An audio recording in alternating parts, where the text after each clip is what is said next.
Então, essa é a realidade do Vasco hoje, e o Jorginho tem que parar de fazer discurso de coach. Ah, eu tenho certeza que vai subir. Amigo, o torcedor na arquibancada está vendo, está percebendo que o time está mais próximo de ficar do que de subir. Eu estou aqui de peito aberto falando. Eu estou torcendo muito para o Vasco subir. E só. Eu não acho que o Vasco vai subir, não. E não há tempo que falte amor. Acompanhe o Vasco aonde ele for. Nasci pra te seguir.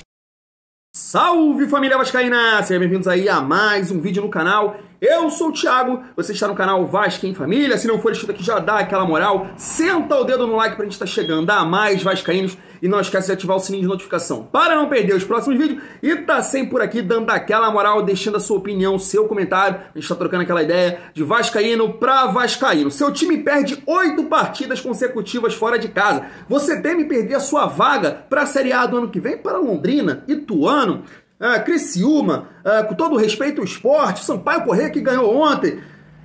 O que te resta? Desabafar a família vascaína. E por isso eu vou trazer aqui um desabafo do jornalista da ESPN, o Bremer, e também aí um torcedor famoso do Vasco, Casimiro, que não acredita aí no acesso do Vasco. Quero trazer aqui também um protesto da torcida do Vasco contra Jorge Salgado. Isso foi uma matéria do jornal Extra hoje. Então vamos começar aqui com o jornalista da ESPN. Olha o desabafo dele, tenho certeza que você vai se sentir representado e vai concordar. Liga só. Eu já vinha falando isso daqui, que se o Vasco chegasse numa situação de risco de perder o acesso, o ambiente em São Januário ia mudar.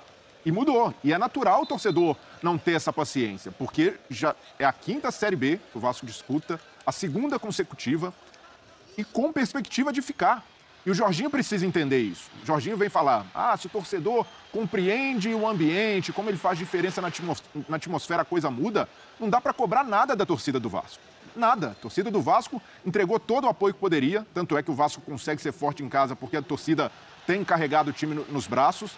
O Raniel perde 2 gols, 2 oportunidades que não poderia perder. O Andrei também teve chance. Uma é essa, né? Tentou. O Raniel aí. Fez a pior escolha possível, tentou uma cavadinha depois que já estava sem confiança por perder o gol no primeiro tempo, mas não dá para ir pelo caminho de crucificar um ou outro jogador. Na rodada passada foi o Thiago Rodrigues, o goleiro, contra o Cruzeiro, o Egnaldo que perdeu a bola no lance do primeiro gol, agora é o Raniel, e o Vasco fica girando nisso sem reconhecer os problemas mais profundos, e os problemas técnicos. O Jorginho chegou, é bem verdade, há pouco tempo, mas até agora não conseguiu dar um caminho para o time, não conseguiu acrescentar nada de novo a essa equipe. Então tem uma responsabilidade sim dele, que assume esse desafio, que passou pelo Vasco em 2016, e quando ele passou, o torcedor do Vasco já estava de saco cheio da Série B. E subiu ali na Bacia das Almas, ganhando jogos improváveis, ganhando jogos que deveriam ser fáceis e ficaram difíceis, num roteiro muito parecido como agora. O roteiro, lembro de 2016, quando o Vasco também chegou a ter uma situação confortável, perde fôlego no segundo turno. Esse segundo turno do Vasco é deprimente. O aproveitamento do Vasco no segundo turno é de time de rebaixamento. Então, essa queda de produção, as 8 derrotas consecutivas fora de casa, a falta de um norte, Jorginho... Quem garante que o Jorginho fica para o ano que vem, mesmo subindo com o time? Não há garantia nenhuma, é bem provável até que não permaneça.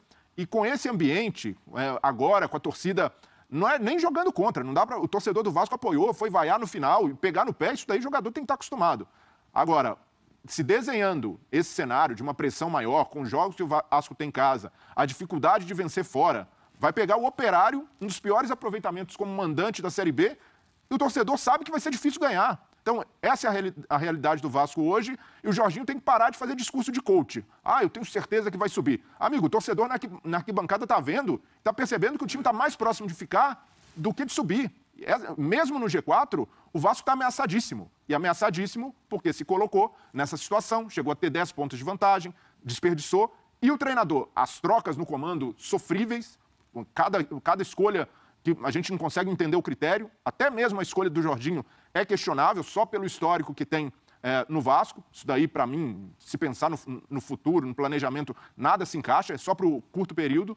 E agora um Vasco sem norte e com risco de ficar na Série B e comprometer esse processo de transição para a SAF. Aí, família vascaína, eu concordo plenamente com o jornalista da ESPN, queria saber a sua opinião. Vou destacar aqui 2 pontos aí do desabafo dele, da opinião dele, em relação ao Jorginho. Não acho que houve nenhum tipo de mudança. Acho que o Vasco ali do Emílio Faro, que todo torcedor estava criticando, cara, não vejo padrão, não vejo mudança, são os mesmos erros, então concordo plenamente aí com a opinião dele. E o outro ponto, ele falando aí da campanha de rebaixamento, da campanha ridícula que o Vasco faz no segundo turno. Não dá pra aceitar um tipo de coisa dessa, né? Eu tava vendo a transmissão ontem, vendo o Operário jogar, e aí foi dito lá que o Vila Nova, é isso, o Vila Nova tem a segunda melhor campanha do segundo turno. Poxa, o Vasco aí em termos de orçamento é a segunda maior folha da competição, só atrás do Grêmio. Não dá pro Vasco perder 8 consecutivas, não dá pro Vasco ser das piores campanhas do segundo turno. Isso é inadmissível, família vascaína. O próximo desabafo que eu quero trazer aqui é do Casimiro aí, torcedor famoso, tava em São Januário, assistiu o jogo aí Vasco e Londrina. Vamos ver o desabafo dele e quero saber se você concorda com ele. Vamos lá. Pro toque final aqui da desgraça é a seguinte: eu não quero ficar aqui propagando o caos, nem falando merda, mas eu tenho que ser honesto com o que eu vi e com o que eu projetei, tá? Sem essa vitória, o Vasco não sobe, tá ligado? De tudo que eu simulei, de tudo que eu vi, sem essa vitória o Vasco não subia nem fudendo. Então, eu não sei como é que vai ser. Sport é adversário direto. Acho que o Sport vai ganhar do Vasco e vai dar merda. Mas eu tô no deixa a vida me levar aqui, velho. Tô no deixa a vida me levar. Eu tô confiando na ruindade dos outros também. E vou ver o que dá. Sendo sincero. Se o Sport ganhar do Brusque fora, que na minha opinião é muito plausível, o Brusque tá muito mal, ele chega forte. Sabe qual é? É porque a sequência do Sport, ela é muito difícil. Cruzeiro em casa, Vasco em casa e Londrina fora. O problema é, ou solução pro Sport, se o Sport ganhar do Cruzeiro, chega com muita moral pra jogar com o Vasco. E se ganha do Vasco em casa também, chega com muita moral pra jogar fora com o Londrina. Eu estou aqui de peito aberto falando. Eu estou torcendo muito para o Vasco subir. E só. Eu não acho que o Vasco vai subir, não. Só tô torcendo. Eu não acho mais nada. Tá ligado? A verdade é uma só. Se esse desabafo fosse tempos atrás, eu tenho certeza que a grande parte da torcida vascaína ia criticar o Casimiro.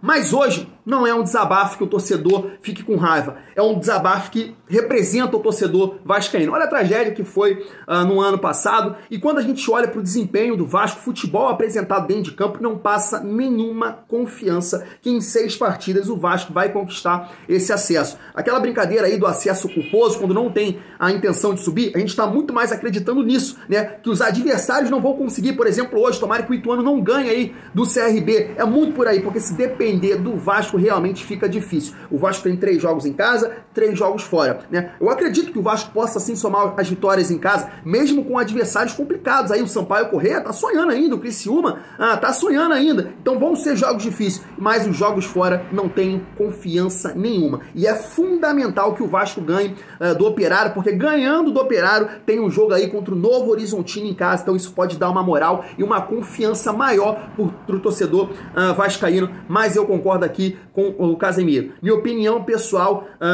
eu também não acho que o Vasco vá subir. Não quero acreditar nisso, vou torcer demais, vou secar demais os adversários para que o Vasco esteja na Série A no ano que vem. Mas o desempenho apresentado, a gestão de merda, porque esse time é da gestão de merda, e os jogadores que estão sentindo a pressão, fica difícil acreditar, família vascaína. Para finalizar o nosso vídeo, quero ler a seguinte matéria aqui com vocês do jornal O Extra, que saiu hoje. Ó, tá na tela aí, ó. Torcida vascaína se volta contra Salgado, que não tem mais poder decisório no futebol. Tá aí, ó. O futebol do Vasco já está nas mãos da SAF. Mas a torcida foi atrás do presidente do clube, Jorge Salgado, na hora de protestar, após o empate contra o Londrina. Ao lado de Raniel, o dirigente responsável pela montagem do elenco atual, foi um dos mais xingados na colina. Ele não estava em São Januário na noite de quinta-feira. Sem poder decisório sobre o futebol, ainda acompanha algumas partidas do time. Ele fez parte da delegação vascaína que foi a Belo Horizonte na ocasião da partida contra o Cruzeiro no último dia 21, família vascaína.